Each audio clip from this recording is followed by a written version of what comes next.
This is Bob Lorem, Chief Marketing Officer with Celerity/ClearPath. I wanted to welcome you to today's webinar entitled Talking about Risk Compliance Audits. If you'd like to go to the next screen, guys.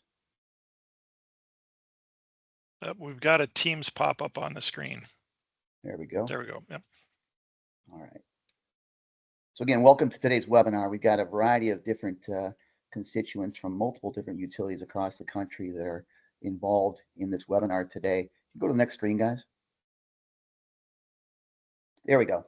We're going to cover 5 or 6 main topics during today's show. It's going to be about 45, 50 minutes long or so, but essentially talking about risk compliant audits for utilities. And the 5 topics are as follows. Why RCA or risk compliance audits matter in the first place.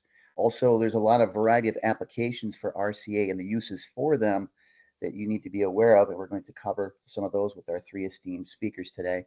RCA validity and cost effectiveness is huge. In other words, how do you validate the data that you're receiving to make sure you're doing the right things, and is it done in a cost-effective manner? We're also going to talk a little about the process involved in conducting an RCA program, and then, of course, give you a live example of one of the programs that Celerity and ClearPath have done over the past few years with some of our clients to give you to kind of showcase how it works.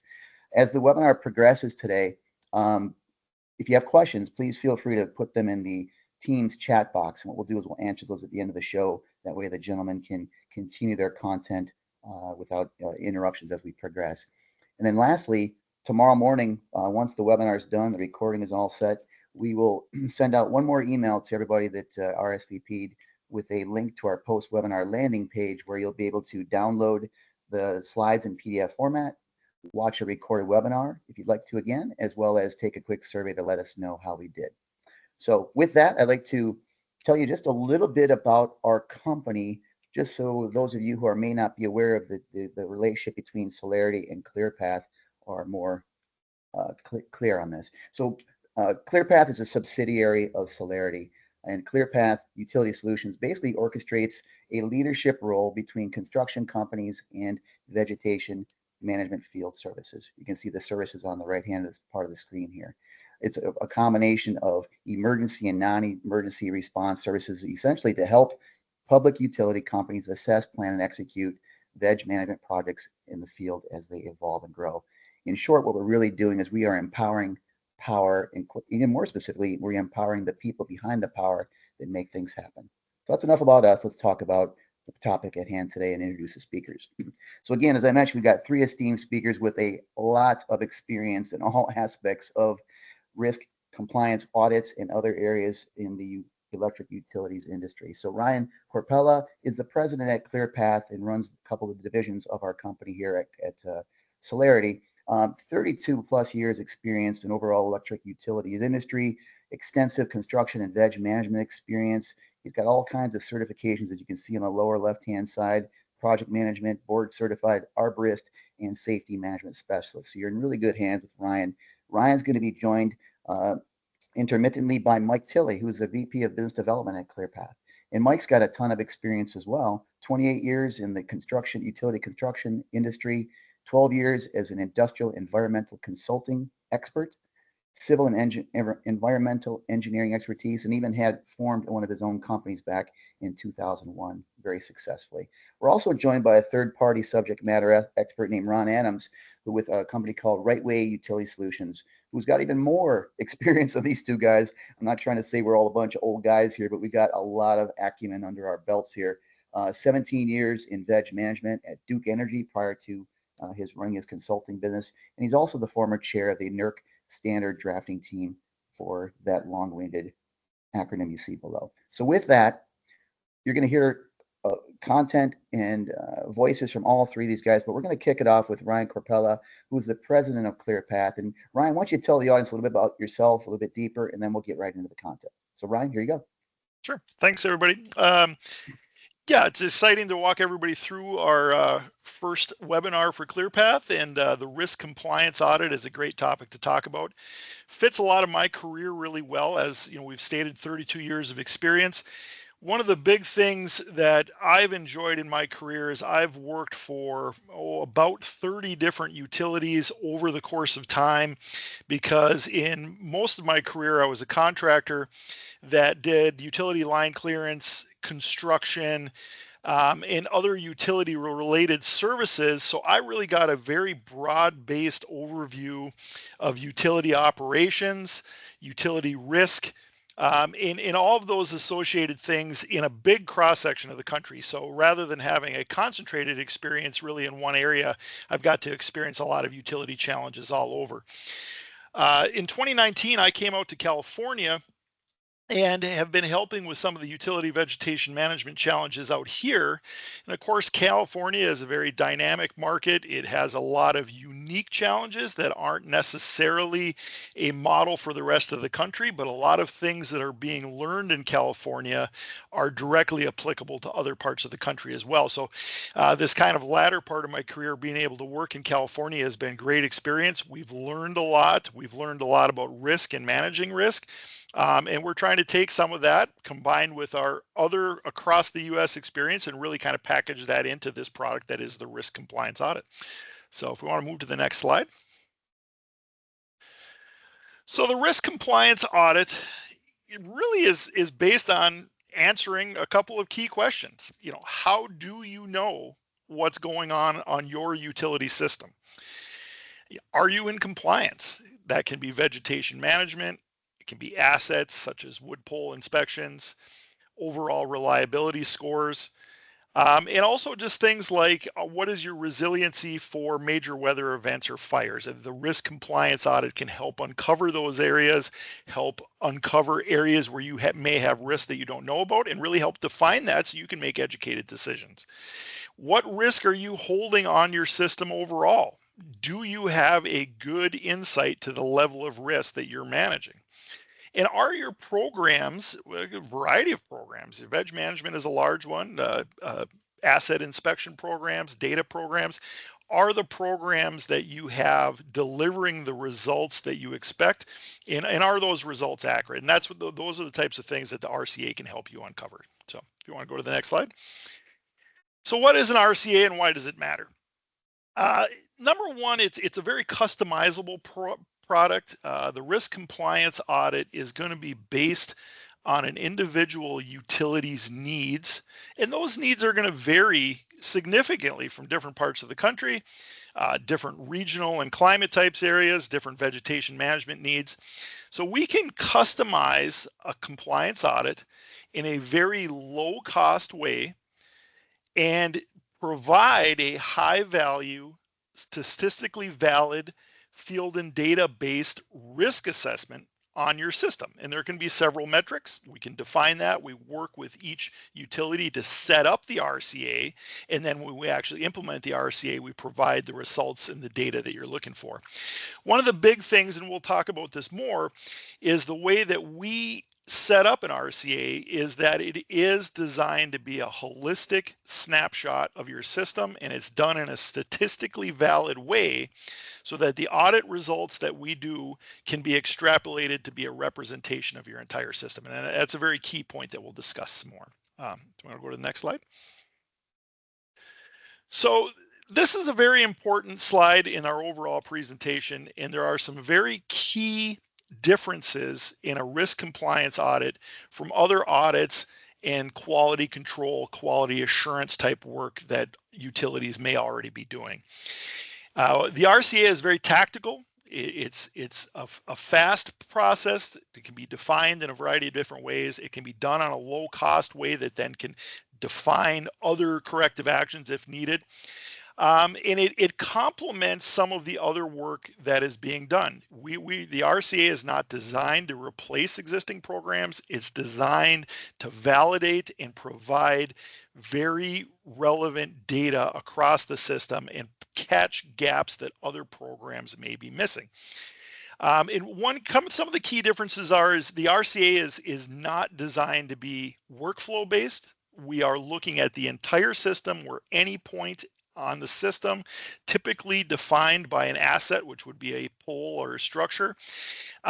Any point at any time is open for part of the audit sampling, and we remove that workflow stream. We target non-compliance type issues. We're trying to find specific non-compliance type issues. The randomness of the survey really kind of gives you that overall look. We can find forgotten assets, maybe parts of the system that are remote, parts of the system that may not be connected to, utilities have different portions of their electric operations grid that may not be connected. Things get forgotten about.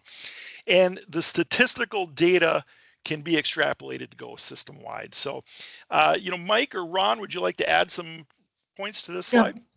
Yeah, specifically, this is Mike Tilley. I was looking at, one of the bullet points there about random survey locations finding unexpected things. That's a very important and powerful point that the RCA brings forward, because there's always going to be gaps in our O&M programs. When you're doing trimming work or inspections, or you're doing patrols out on the right of ways, if you've ever walked around power lines, there are going to be some areas that just surprise you that, it doesn't look right. And this is one of the few processes that really can find those unexpected things and identify them for you. And because of the random nature of the overall program, you can actually extrapolate it out to the entire network and make decisions about things that may be out of compliance on a grander scale. So that's a very powerful tool in how this program works differently than the other activities. Yeah, and Ron, this is Ron. I'd like to just expand on something you said that is a key point. There's two distinct, quality control and quality assurance are two distinct functions. And from quality control is looking at an individual task, doing that. And just from my experience as an industry, we're good. We're good at quality control. We can validate. We got the clearance that we needed when we perform maintenance on vegetation, or we actually changed out the poles that we were supposed to change out. Now, big difference is the quality assurance. That is an overall program assessment. Now, based on my experience, our industry, we're probably not as good on quality assurance as we have been on the quality control. So this is a very distinct difference. The RCA emulates that quality assurance process. It's really looking holistic at your program. It's looking at your processes, your procedures, your specifications. Is all of this coming together to deliver that end business results that you need as a utility? Excellent point, Ron. Excellent point. And I think you're spot on with the idea that the RCA process really kind of complements the quality assurance type process, where it's giving you that holistic view. And that's a key differentiator for sure. Mike, you want to move to the next slide? There we go. One question that every utility is going to have is, if we're going to take on a risk compliance type audit, what are the benefits? What does the cost of the program provide me as a utility?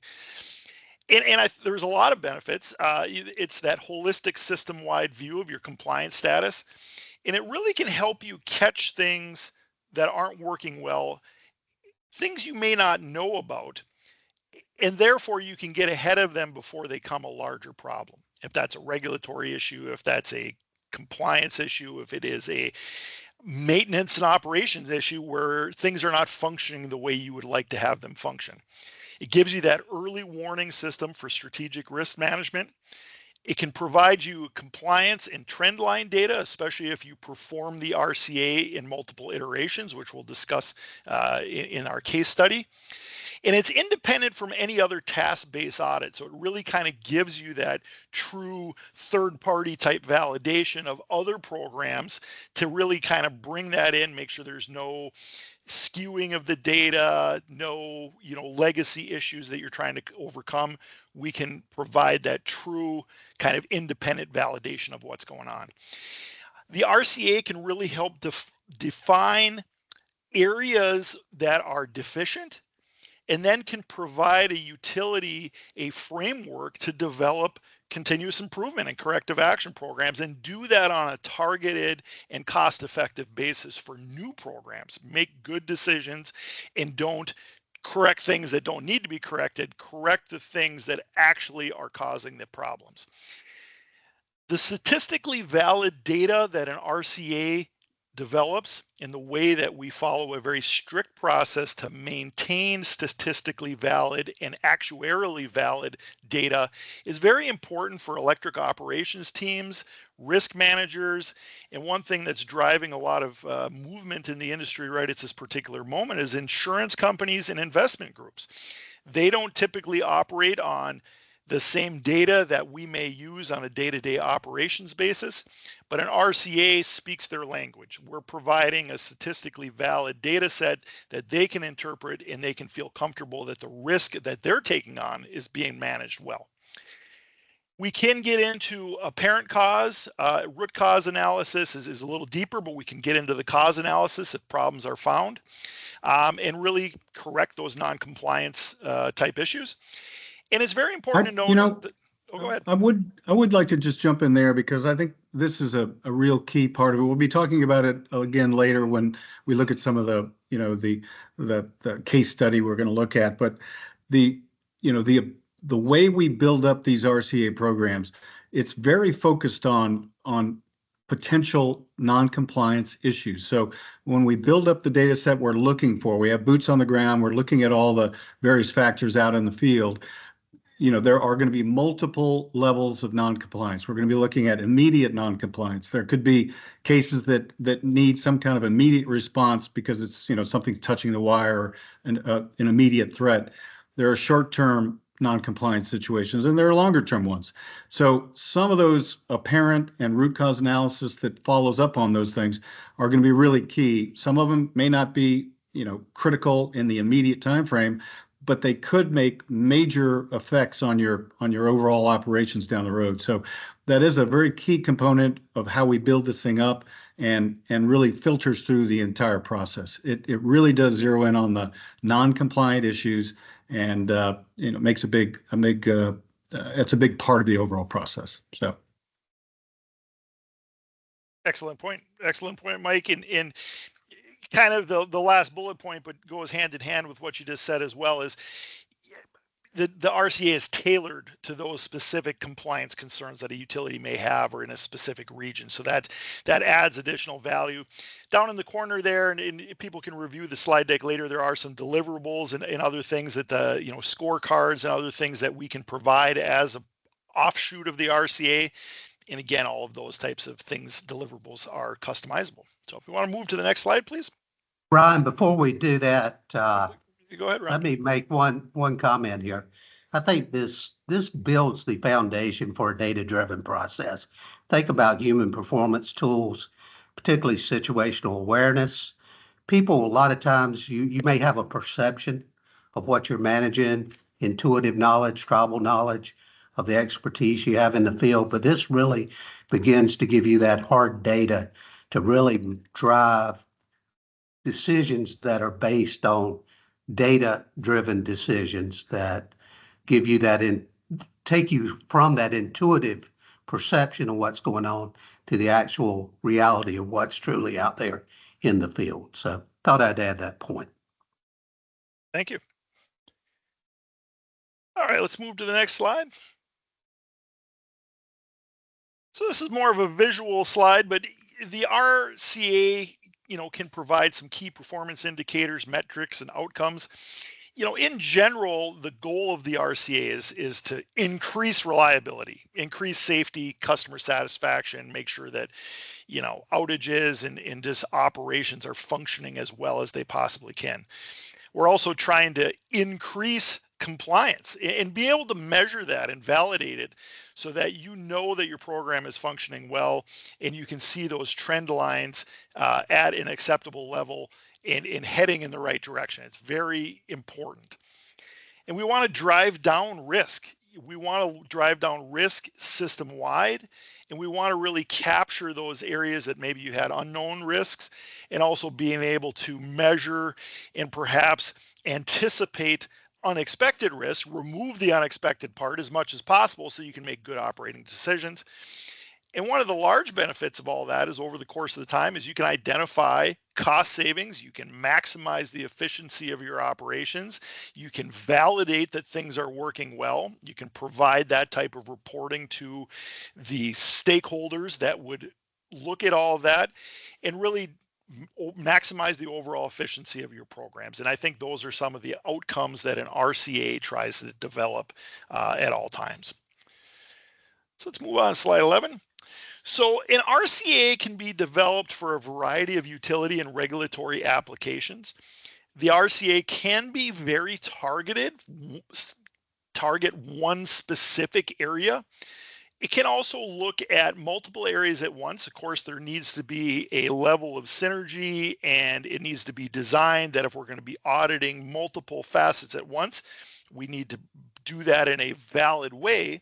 But you can kind of tailor the RCA to your needs. One of the big ones that we've done is vegetation management. It's a huge risk item for many utilities. It is a high expense item on the operations and maintenance side.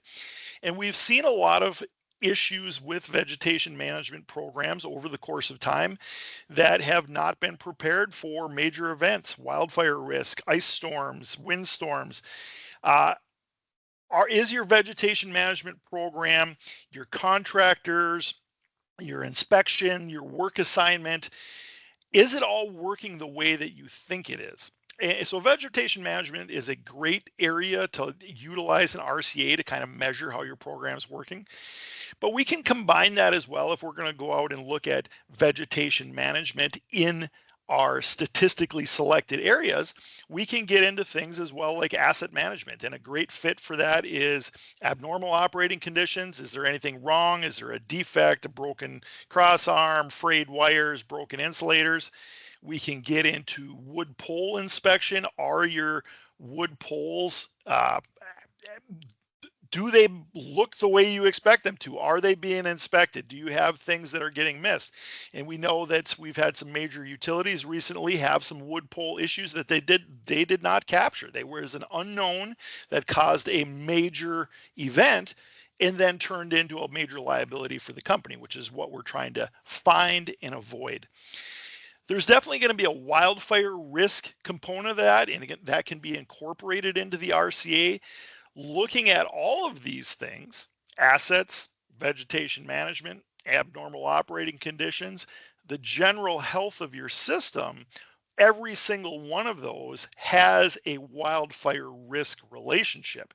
So if you want to, as a utility, start to establish your wildfire risk, maybe establish some key things to start incorporating into a wildfire mitigation plan, a risk compliance audit can be helpful in establishing some of those things to make your wildfire mitigation plan more successful, more targeted, more cost efficient. And we'll talk about it in our case study. You can use a risk compliance audit. Sometimes doing it multiple times in a row, multiple iterations, can really kind of give you an ongoing program assessment. You can make sure the health of your system is continuing, and hopefully the case would be that you can measure improvements that you make, measure them the subsequent year or subsequent cycle, and be able to really validate and measure and report on those improvements that are identified as part of a risk compliance audit. All right, next slide. All right, Mike, I think you take over on this one. Actually, no, this is still you. Okay, all right, sounds good.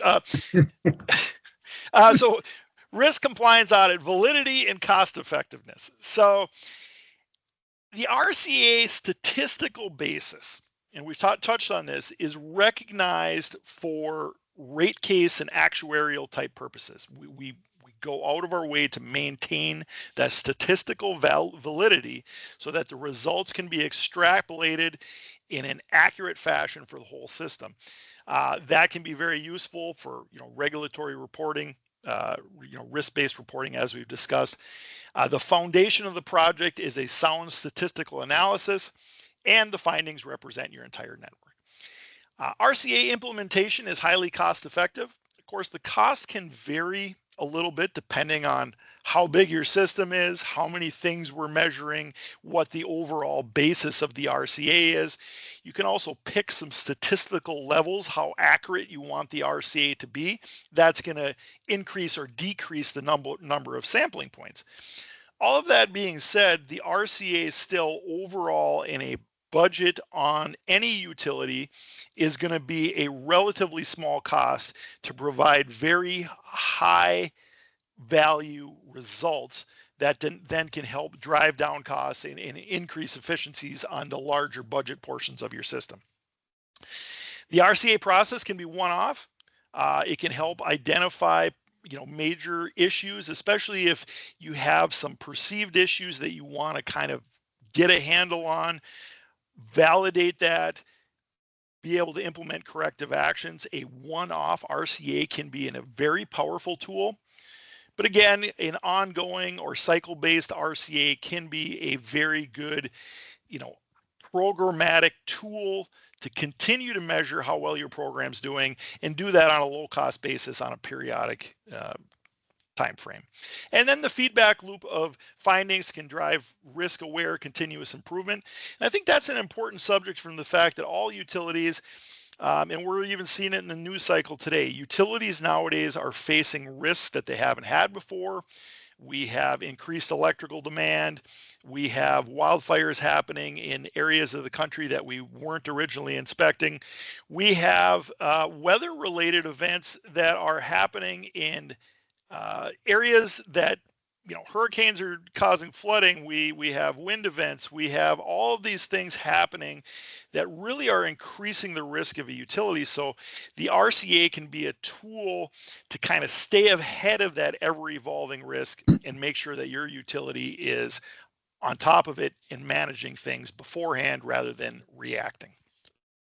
Hey, Ryan, I would just add a little color on the statistical side of the things. We've kicked it around on what does that all really mean, but a couple of the metrics that they use is, when we're looking at the statistical foundations, the percent confidence level and the percent error margin. Those are two things that are typically used in courtrooms, in regulatory reviews, rate case analysis stuff. The people that are taking that data in, they want to understand what level of confidence you have in your statistical data. That can range, for a courtroom, it could be 90 to 99% confidence level. Typically, your error margin might be higher the higher you go with your confidence level. So you might have a 3 to a 5% error margin. But that's how they look at the quality of the data you're presenting. So what we're doing when we're pulling together these RCA programs, we're going to be in that range. We're building the model so that we're somewhere in that 90 to 99% confidence level. We're very, very sure that the data that we've collected in this representative environment of your network can be applied across the entire system at a very high level of confidence. The error margins are based on some of the sampling data, a little bit more esoteric statistical stuff. But ultimately, those are the key. And that's where the power comes from, because the courtroom will accept that into a court of law to understand how accurate you are, likewise with regulatory people as well. So just wanted to throw a little color into that too. We'll be talking about some of those in a little more detail later. Excellent. Thank you, Mike. So with that, I think I will take over now, Ryan. So the idea here, we want to talk about the actual development process we go through to build up a RCA program for a particular utility. This will flow into the actual the case study we're going to talk about in a little bit, but just want to give you a little background. How do we go about it? What are the steps involved? What kinds of things are needed to bring this all together? So to start with, clearly you have to sit down with the client. You have to understand, what is the status of the client's current programs? Looking at the data availability, what kind of information do they have from the field, or what are they monitoring on a regular basis? And then ultimately, what do they want to accomplish? What do you want to accomplish with this program? Is it an internal checkup? Are you just tracking some of your own continuous improvement processes? Is there a rate case? Is there a regulatory issue involved? Or are there compliance concerns that you really have to directly address? For phase two, we're building the actual statistical basis of this thing. When we talk about stratifications, that's the levels within the program that you're really going to be zeroing in on. This is the part that's going to be statistically valid, and you've got to capture compliance level understanding across the entire network. And again, going back to the defining the level of accuracy, that's a very big driver in the total number of plots or sections of your network that you actually have to go and touch and look at. If you're looking for that 99% confidence level, it can take a lot more work in the field to hit that target. 90%, not so much, maybe 95% in the middle. But anyway, it's a big driver in the overall cost of the program. Phase three, you have to pull together the data that you're going to use for the program. A lot of it comes from the utility. So we're looking for some circuit level understanding. Who's on your network? Specific contractors? Are they regionally based? Are they doing certain tasks like inspections, work cycles? Are they, how is it all coming together? What level of data do you really have that we can utilize in this study? And from that, we'll define the primary field data stuff that we want to collect. What are the non-conformance IDs we talked about earlier? Specific levels of non-conformance we're going to be looking for. We're going to be talking about what kind of documentation we want to have, photo, written, drop-down boxes, all those kind of things to capture those observations while we are in the field. And then ultimately we go to that phase four. We're trying to develop the basis that we're going to use to actually generate the randomly selected plots that we're going to be doing the work from. That means that we have basically every asset data point that the client has on their network, every single pole. We're going to be looking at fixed lengths plots, typically a kilometer or a half mile long. And we also have to include substitution plots for places that are inaccessible or just unusable, or maybe it doesn't fit in. As you know, a lot of times GIS data at a network level for most utilities, it's not 100%. You're going to have some places that you get out there and there's no pole, or there's, the tree inventory is wrong. All those kind of things can happen. So once we've got all that data together, we really dive into the field work planning. We have to actually generate the plot locations. We have to look at where they're going to end up. Again, when you're looking at an entire network, you may be going out to less than 10%, maybe less than 5% of the total line miles you have on a project. That means you have to, and those places are going to be randomly spread all over that network. So you have to look at it from an optimization standpoint. How do I get around this data collection phase, the field work phase, with the minimum amount of time and effort? From that, we also select automated data, building it onto iPads or some kind of collection devices that we can do in the field quickly and efficiently, and ultimately build up the cost for that. Once you get in the field for like phase six, as you could imagine, any project, there's a lot of unexpected contingencies. We build in all the oversight and management support that you're going to need on a daily basis to get out there, collect the data. Questions need to be asked. We've got to have people that can support you immediately. Boots on the ground are expensive. We don't want to spend too much time doing that. From there, we move into phase seven. This is where we take all the data from the field work. We do some raw data processing. We develop our findings. Generally, we'll have one or more meetings with the clients to talk about, what are the initial findings? What are we seeing on your network? We'll have a fairly large data set by that point. So there are tweaks that occur between that first meeting and maybe the final report, where we may pull in other data to validate certain questions or issues that pop up during those initial interviews with the client. So that's a fairly important phase of the project as well. And then, like Ryan said, phase eight, we ultimately want to be able to use this for forward-looking continuous improvement. But it's important to realize that, the first time you do this, you're setting a bar. You're setting a compliance bar that represents the actual compliance of your network, based on your inputs and all that. But it sets a bar. It says, this is where you are. We've quantified it. We have 95% confidence that that's about where you are right now. That can stand on its own. You could run with that for a little while and incorporate that in your programs, but it does add a whole lot of power and value if you can do that on a regular basis and go ahead and cruise that out. Yeah, Mike, one thing I'd like to add on that point is it goes back to part of the discussion on the previous slide. It sets that foundation for that data-driven process for continuous improvement. It gives you that data that you need to really understand future outcomes of the system. Right. It is important. I mean, it is one of the few ways you can really count on that bar being set at a quantifiable level, as opposed to just, hey, I feel like we're pretty close, but you don't really know what that number is. So we're going to jump into the case study.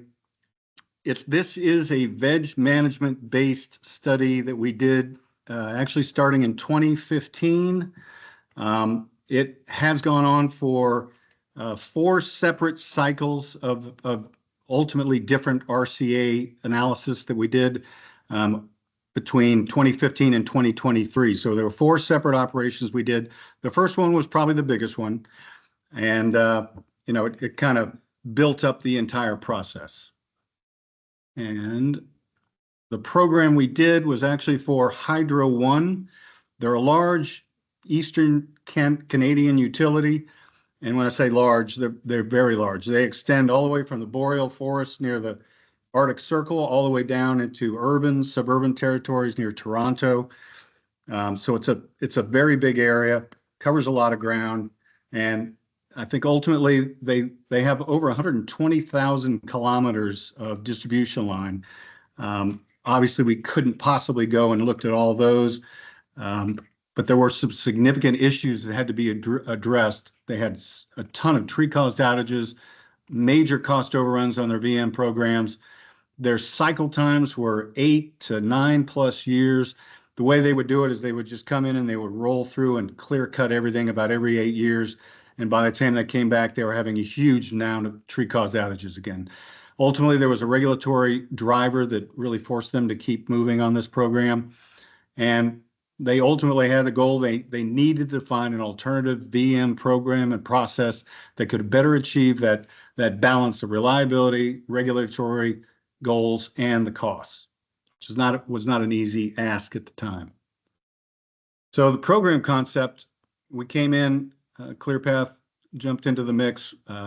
We looked at that balance, trying to understand where the differences are. And one of the key things we promoted at the beginning is going from a cycle-based trimming and really starting to look more at the defect-based program, where defects can be things that are in contact or they may be in contact before you do the next treatment period. And the big question was the hazard trees. They really did not have any kind of a specific program addressing hazard trees, both on and off right away. And those were primary causes of a lot of their tree-caused outages. So we saw an opportunity there to use that switch in the method we go about it to ultimately save them some money and still achieve their goals. We used the RCA program, like we talked, to statistically valid sampling. And Hydro One was committed to doing this. They had to implement it rapidly. They were ready to make the recommended modifications, and they were prepared to do a periodic audit cadence to ensure that they could see whether this program was being effective and then project those results to the future. So once we dove in, we started the RCA design. The 3 things here in bold are the key elements of the actual statistically valid assessment we did. The network, like I said, it had probably close to 40,000 feeder lines. This was based on the feeder level of distribution because that's where the outages are really occurring. We just broke that into a high-low voltage, 2 ranges. There were 4 separate climatic regions that we wanted to keep separate. The boreal forest, the sort of the mid-range where it was, large trees and all that, and then down in the suburban and urban areas. And then we zeroed in on the four ranges of periods between their last work on the particular feeder. It was either 0 to 2 years, could have been 3 to 5, 6 to 8, or 9+ since they had worked on that particular feeder. Those things became the key components of the actual design. The utility then ultimately had to make decisions on the survey accuracy versus the cost for the survey. Again, going back to the confidence level and margin of error, that drives the number of survey plots they're going to need. And that was a big decision that they ultimately had to make on what level of accuracy they wanted versus the cost. We dove into the data preparation, randomized everything, As I said, the plot lengths in this project were about 1 kilometer. Basically, you randomly selected all the asset locations. You'd start at one pole, you'd go 1 kilometer in the flow of power and collect every bit of data you can. That's how we designed the project. So for the actual data collection, we had to make sure we had a dedicated, experienced team. We had to make sure we were ensuring consistency for the groups that were in the field. And there were multiple groups. We had approximately four separate crews that were out doing the same things. And again, since they're randomly located plots, they could have been anywhere in the network at any one time. And it took about three, actually probably over close to 4 months by the time we slid some in and kind of moved people out. There were a little bit of overlaps in their actual work. But we did use a consistent audit methodology. It did use a lot of drop-down selections, so you didn't have to waste a lot of time. You could look for those non-compliance characteristics you're seeing, hit the drop-down selections, and then identify some potential corrective actions that would go along with that. It was key to have mobile data collection out there. It's very important to speed up the process, keep the guys moving in the field. And then ultimately, we also were collecting a lot of non-statistical data, things like circuit accessibility. What sort of brush are we seeing out here? What kind of species are in there? Those things didn't actually contribute to purely statistically valid data that we would use to assume certain things, but it does provide a lot of insight into what's going on in your network for those key elements that we already talked about. So it is critical to set up your non-statistical data collection to make sure you have all that information. Again, after we went through it, what we saw, the key component we came out with is during that 3 to 5 year period, there was a sudden increase in the number of defects and ultimately the number of tree cause outages that would pop out. So we set the initial optimal cycle from 8 years back to 3 years. But since it was defect based, we were able to keep some costs under control. Also, just so you know, because we did multiple assessments, the subsequent work that we did for the RCA reviews, we were able to find some site-specific cycles, more like 4 to 5 years, which is pretty common. You'd expect to see in a mature veg management program, and we did see that come out. There were a lot of places that really didn't need to be done every 3 years. As you can see here, the costs were really key to this overall program. What we found by focusing on the defects, one third of the existing cycle costs is all it took for us to do a particular section of feeder. So the overall cost of the budget, we were able to do this entire optimal cycle protocol, implement this for basically the same cost as the previous year's budget. We did see reductions in tree cause outages and defects per kilometer. We had some amazingly strong reliability improvements. We saw between 30 and 40% improvement in reliability after we got through this first 3 year program.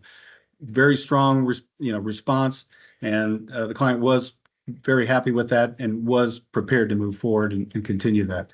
A sidebar, having these force majeure events where a lot of these off right-of-way trees were falling on the lines, because we were starting to focus on removal of some of those danger trees, we also saw the force majeure events started to have a better reliability than you had expected from the previous work. And then some of these other benefits you can see here. We just gathered a lot of good data that they could use on the utility going forward. Mike, I'd like to add one comment. I've looked at the reports, and one thing that I noticed, you focused in on 3 areas of reliability risk. You looked at the floor conditions, looked at the overhang risk, and then you looked at the hazard trees. And earlier on, you mentioned the impact of the hazard trees. That was really driving the bulk of the reliability events on this system. Absolutely. Absolutely. That was really key. So I'm going to hand it back to Ryan to kind of wrap us up here. Go ahead. Sure. No, excellent case study, Mike, and appreciate that. That was a major project, and a lot of lessons learned from that large Hydro One RCA process that happened over multiple iterations.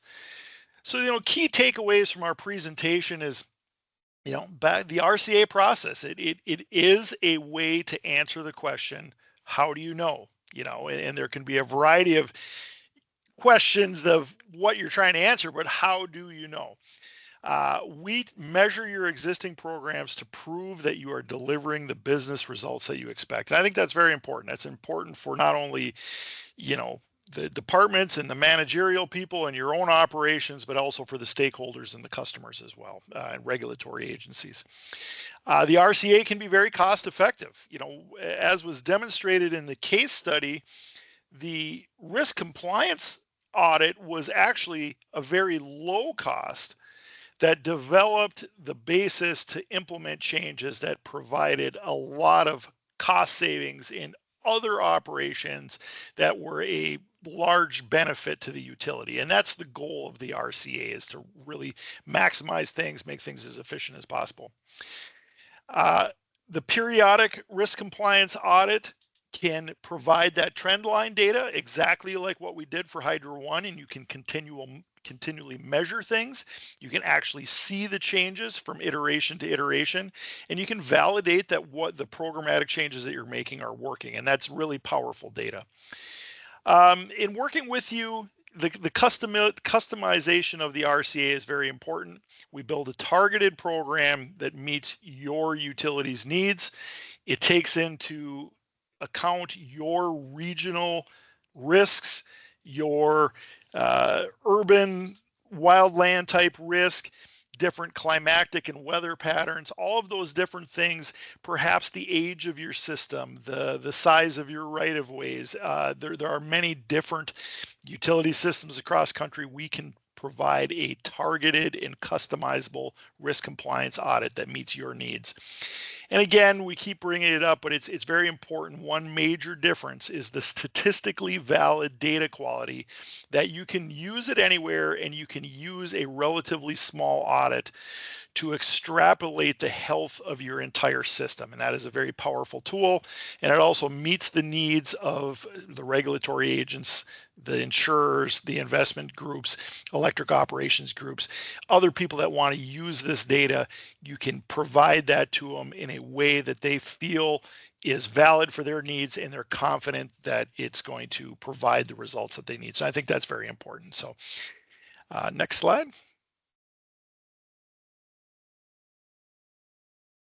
All right. Bob, you gonna? Yeah, gentlemen, really great job. I mean, the amount of research and expertise and the style by which you presented in a conversational style made it very easy to absorb kind of a complex, deep dive into what you guys really offer. So thank you for putting this together. Really great show today.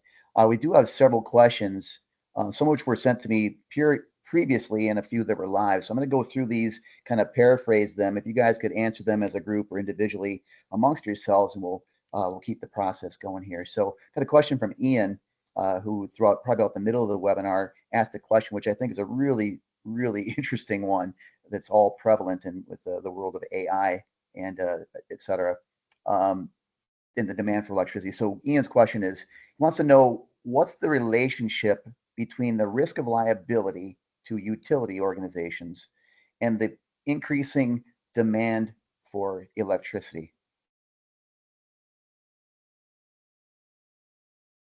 Ooh, that's a good question.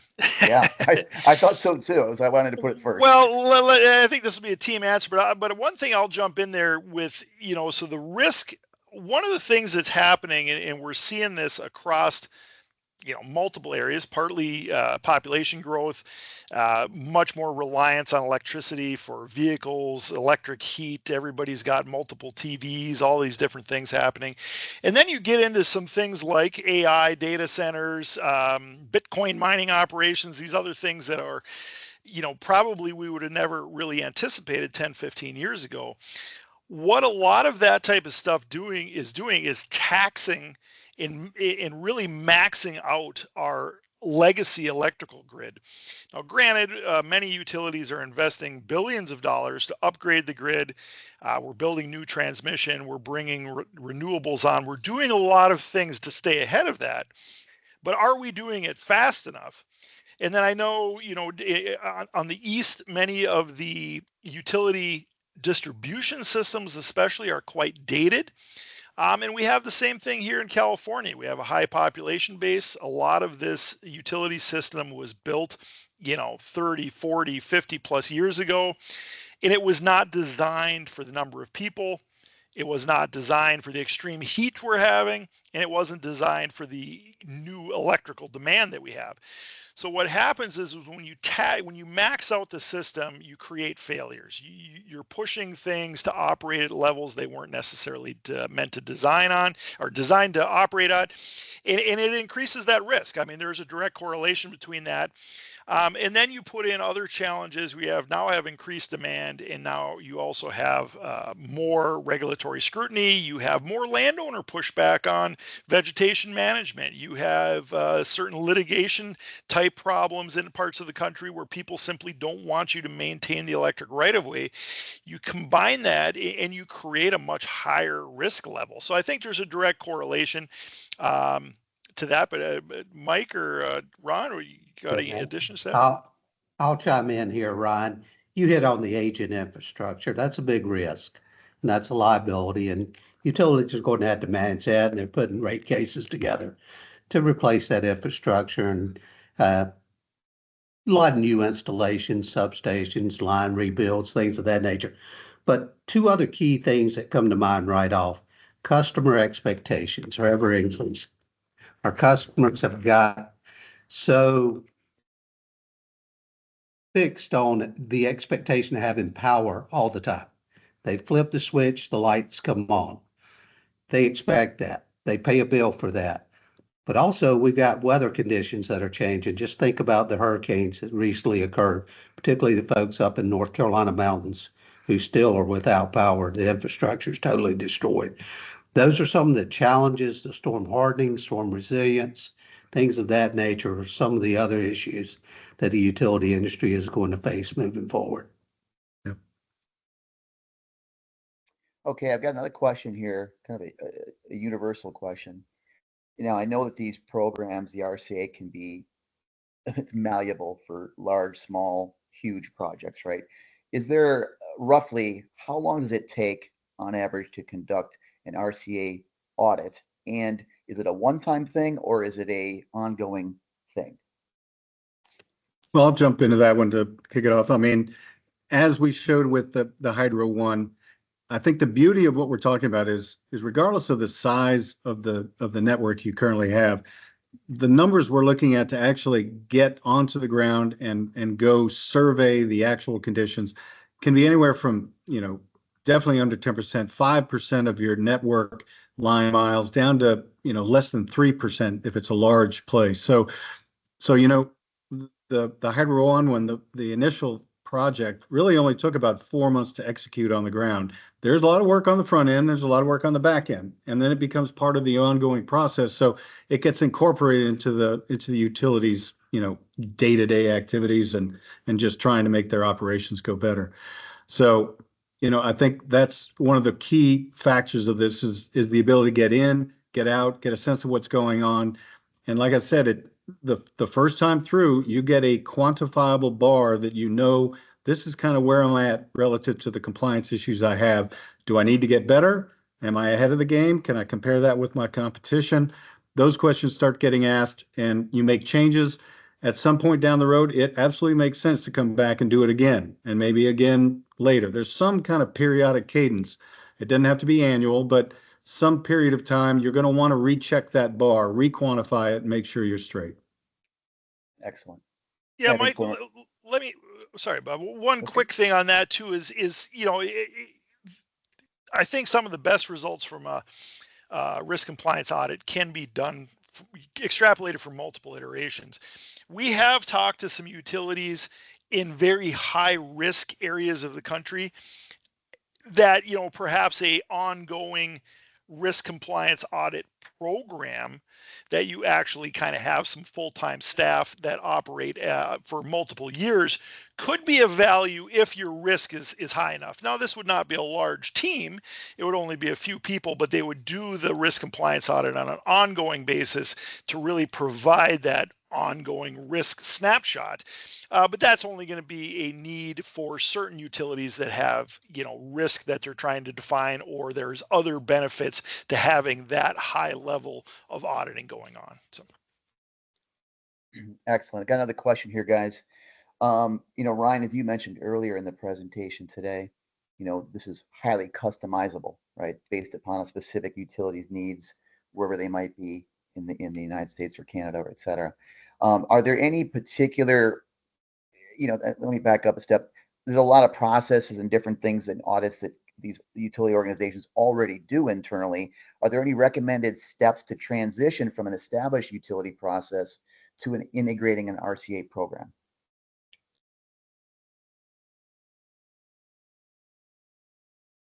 Well, that's another really good question, which is great. Mike, you want to take a stab at that one? I'm thinking I have something I want to say, but I'm formulating in my head. Ron's the guy. Ron's the guy. Let me take a shot at that. Yep. I'll go back to just the comparison of QC to QA. Quality assurance. And this is something that, based on my experience, we do a fair job, but it's an area of opportunity. We're very good with quality control, inspecting one single things or whatever that specific task. But when you come in and you're really trying to assess the overall effectiveness of a program with multiple processes, procedures, various people interacting, how does this whole thing come together? So this is an integral part. A lot of companies have quality assurance programs in play, but this is an enhancement. It could be a plug and play on top of an internal audit, really giving you, it's more tactical, technical based, looking at those end results of these specific programs. So I see it really complementing the existing programs at a utility and giving that leadership, that confidence, and the answer to how do you know? And I think that is a big distinction. Is a lot of companies do spend a lot of time and effort on really big picture stuff like, what is my overall reliability dependent on, and what's it going to look like in the future? How do I project all of that into it? But it's missing kind of the lower rungs of the ladder. So they're making assumptions based on past activities and trying to project that into the future. What this is actually doing is it's getting on the ground and seeing what's really going on, and the findings and the outcomes of these kind of projects will filter their way up through those top level, C-suite kind of reviews that are being done. It gives you the data so that you know. Right. Well, yeah, and gentlemen, I think that's kind of where I was going to go with it as well. The risk compliance audit that we provide, it can be a variety of things, but really the spirit of it is not to replace an existing program. It's to complement, measure, and validate existing programs, and then you can use the information we provide, the data we provide, to improve, make changes, adjust things to make sure it's functioning the way you want it to function. And I think that's a key element, that it's a tool in the toolbox rather than really a full-on replacement. So. Excellent. No, really good answers, guys. I'm going to combine the last couple questions into one in my true editing style here for sake of time. I think they're kind of related. So if an organization was to implement an RCA program, are there any particular key performance indicators, outcomes, or success metrics that we should key on? In other words, what would those things be that we could say, wow, this program was a success or not? Bob, can you repeat the question? Our audio cut out briefly there. Oh, no problem. Yeah, no problem. If you guys were, if a utility organization was to conduct an RCA program, how would you measure success? What are the KPIs or some key things to say, wow, this was a really successful or not successful program? What would you guys key on? Bob, I'll go back to the slide. Had the risk, cost, compliance. Mike's going to pull it up, but I think really it's toward the bottom right there, Mike. go up 10, I believe. Yeah, perfect. This is really 4 various attributes that you can measure. But when you look at the reliability, the compliance, the risk, the cost, it may not take for example, Hydro One. It was not a cost reduction, but it was cost optimization. They actually took the dollars that they currently have been investing in their veg management program, kept that same level of investment, but got better outcomes. That's a great story. So really looking at these various attributes and developing and customizing this toward the utility, because each utility may have different various metrics, but I think this is the core of that scorecard, showing the end results. You got to measure the end results.